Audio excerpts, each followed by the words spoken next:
కాలువ శ్రీనివాస్ అనే వ్యక్తి మేనిఫెస్టో చూసి అరే ఇంత ఇచ్చి చెప్పినామే ఏమీ చేయలేకపోయినామే ప్రజల దగ్గర ఎలా పోవాలని తలెత్తుకొని అని సిగ్గుపడాల. రాయదుర్గం ప్రజలు మంచోళ్ళు కాబట్టి సరిపడింది, లేకపోతే కాలువ శ్రీనివాసులు ముక్కు మీద ఉమ్మేయాల. వాళ్ళ మేనిఫెస్టో తీసుకొని అతను వచ్చినప్పుడు చూపిస్తే మేనిఫెస్టోలో ఎన్ని హామీలు ఉన్నాయని చెప్పేసి పంపించిన. మొన్ననే నా దగ్గర ఇంకా 5-6 కాపీలు ఉన్నాయి వాళ్ళ మేనిఫెస్టో. మొన్ననే రిజిస్టర్ పోస్ట్లో కూడా ఒకటి పంపించినాం అతనికి, సాఫ్ట్ కాపీ కూడా పెట్టినా అతనికి.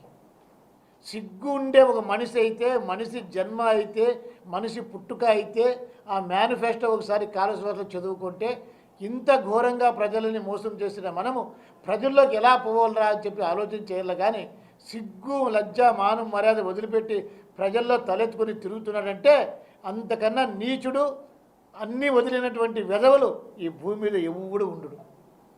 రాజదుర్గం ప్రజలు మంచోళ్ళు, లేకపోతే ముక్కు మీద ఉమ్మేసి పంపించాలి. అంత నీచమైనటువంటి వ్యక్తి కాలువ శ్రీనివాసులు. కాబట్టి రోజు నన్ను తిట్టడము ఇప్పటికైనా వదలకపోతే రేపటి నుంచే నేను మొదలు పెడతా ఉన్నా. నేను ఏమేమి పనులు చేస్తున్నానో అవి రోజుకొకటి ఫోటోతో పాటు పెడుతున్నా. రేపటి నుంచి మొదలు పెడుతున్నా.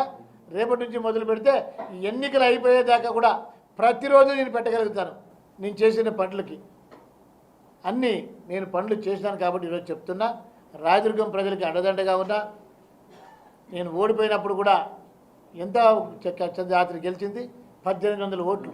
నేను 2009లో గెలిచిన 15,000 తోటి, 2012లో గెలిచిన 32,500 తోటి, 2014లో ఓడిపోయింది 1800 ఓట్లే, మళ్ళీ ఇప్పుడు గెలిచిన 14,500 ఓట్ల మెజారిటీ తోటి. కాబట్టి రాబోయే రోజులలో అతనికి ఓటమి భయం పుట్టుకునేది.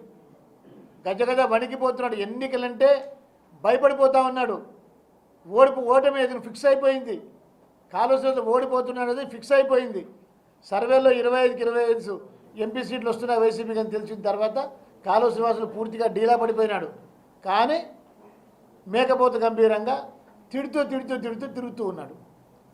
మరీ చెప్తున్నా, కాలువ శ్రీనివాసులు నీవు తిట్టడం వల్ల ప్రజలకు ఒరిగేది ఏమీ లేదు, ఏ లబ్ధి ప్రజలకు చేకూరదు. కాబట్టి దయచేసి ఇప్పటికైనా కూడా నీవు రోజు తిట్టడం మానకపోతే రేపటి నుంచి కూడా మా వాళ్ళు కూడా నీకు సరైన ధీటుగా సమాధానం చెప్తారు. నీవేం పెడతావో దానికి తగిన ఎక్కువగా మేము కూడా పెట్టడానికి సిద్ధంగా ఉన్నాం. రాయదుర్గం అభివృద్ధి అయిందంటే ఏ లెక్కాచారాలు తీసుకోండి, స్వాతంత్రం వచ్చిన తర్వాత ఏ 5 సంవత్సరాల కాలం అన్నా తీసుకోండి, రామచంద్రారెడ్డి ఈ 5 సంవత్సరాల కాలంలో అయినంత జరిగితేగిన నేను ఆ రోజు సమాధానం చెప్పాను. ఏదో ఒక రోడ్డు వేసేసి నేషనల్ హైవే, సెంట్రల్ గవర్నమెంట్ వాళ్ళు నేషనల్ హైవే వేస్తే ఆ డబ్బంతా తన లెక్కలోకి వేసుకుంటే అవన్నీ ఏం జరగవు. అక్కడ గ్రామాలకి తార్ రోడ్డు వేయించడం జరిగింది. ఇంకా ఇప్పుడు మంజూరైనవన్నీ చాలా ఉన్నాయి. ఇంకొక 100 కోట్లు వర్క్స్ ఉన్నాయి. ఆ 100 కోట్ల వర్క్లు కూడా తప్పకుండా ఎలక్షన్ లోపల పూర్తి చేస్తాము. ఆ తర్వాత వేయడానికి రోడ్డు ఉండదు రాయదుర్గంలో. రామచంద్రారెడ్డి ఎన్ని రోడ్లు వేసాడంటే ఇవి శాంక్షన్ అయిన రోడ్లన్నీ వేసేస్తే వేయడానికి రోడ్లు కూడా ఉండవు. అన్ని రోడ్లు నేను తీసుకొని రావడం జరిగింది, శాంక్షన్ తీసుకోవడం జరిగింది, గ్రౌండ్ చేయడం జరిగింది, చాలా పనులు పూర్తి చేయడం కూడా జరిగింది. కాబట్టి అభివృద్ధి పైన మరి కూడా తర్వాత రోజులలో కూడా మీకు సమగ్ర నివేదికతోటి మీ ముందుకు వస్తాను.